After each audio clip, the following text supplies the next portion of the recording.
Welcome dear students, स्वागत है आप सभी का बायोलॉजी क्लासेस में। आज हम डिस्कस करने जा रहे हैं सेकंड चैप्टर के बारे में, जो कि हमारा understanding the concept of descriptive and inferential statics है। यानी कि स्टैटिक्स के अंडरस्टैंडिंग कंसेप्ट को समझना है, जो दो प्रकार के यहाँ पे पूछे गए हैं। पहला है डिस्क्रिप्टिव टाइप का। डिस्क्रिप्टिव को बोलते हैं हम वर्णनात्मक, जबकि दूसरा होता है इन्फेरेंशियल स्टैटिक्स, इसको बोलते हैं हम निष्कर्षीय। ठीक है, निष्कर्षीय स्टैटिक्स। तो यहाँ पर दो प्रकार के अंडरस्टैंडिंग को समझना है।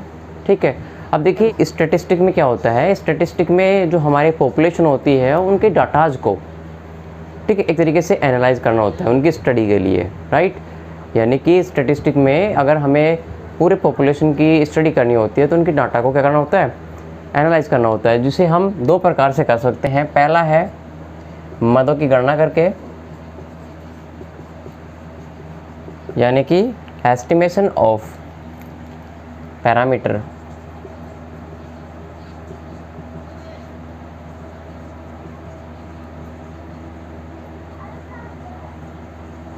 ठीक है, जबकि दूसरा है, सेकंड है सांख्यिकी अवधारणाओं की पुष्टि करके, जिसे हम हाइपोथेसिस की पुष्टि भी कहते हैं। हाइपोथेसिस, ठीक है, हाइपोथेसिस टेस्ट।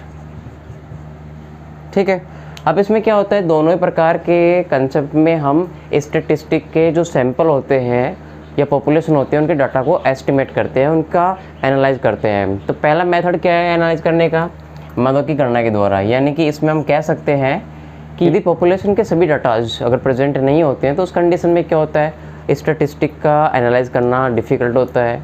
और इसके लिए हमें क्या करना पड़ता है, इसके लिए हमें एक कोई भी पॉइंट को एक एस्टिमेट करना होता है, मानना पड़ता है, अनुमानित करना पड़ता है। ठीक है, एक संख्या का चयन करना होता है, जिसे ही हम बोलते हैं क्या, मदों की गणना करना। देखिए अब ये जो संख्या होती है, अगर बात करें सैंपल की, सैंपल में अगर पूरे डाटा प्रेजेंट नहीं है, कुछ डाटा प्रेजेंट है,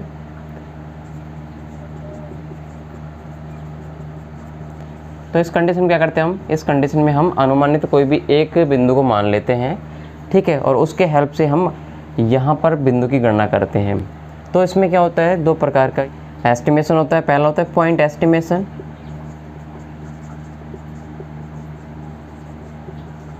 अब पॉइंट एस्टिमेशन में क्या होता है, मान लेते हैं कि जो सैंपल है उसमें सभी डाटा प्रेजेंट नहीं है, तो उसमें से हम कुछ डाटा को, कुछ बिंदु को, 3 है या 5 है या फिर 7 है, इनमें से किसी एक आंकड़े को हम अपना बिंदु मान लेते हैं। यानी कि ये हमारा क्या हो गया, एस्टिमेटिंग पॉइंट हो गया। ठीक है, जो हमें हेल्प करेगा स्टैटिस्टिक के सैंपल के डाटा का एनालाइज करने में। ठीक है, दूसरा होता है इंटरवल टाइप का,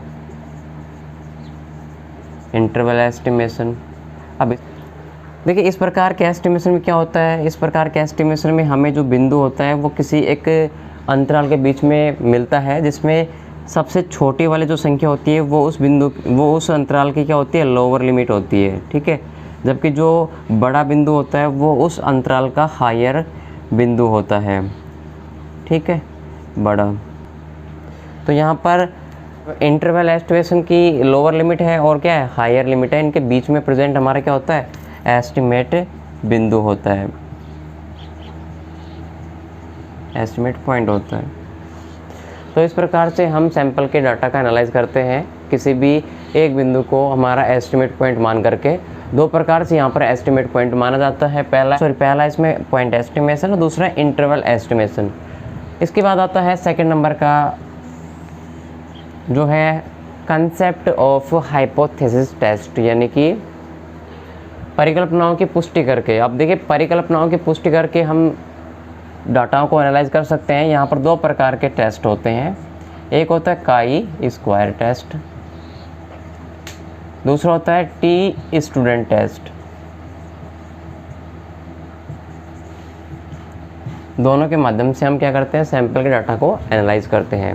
देखिए स्टैटिस्टिक्स के कंसेप्ट के लिए यहाँ पर दो इंपॉर्टेंट नोट्स है जो आपको याद करने हैं। पहला इंपॉर्टेंट नोट्स ये है कि जो स्टैटिस्टिक के सैंपल का साइज़ बड़ा होता है तो ही स्टैटिस्टिक के रिजल्ट जो होते हैं वो सही आते हैं।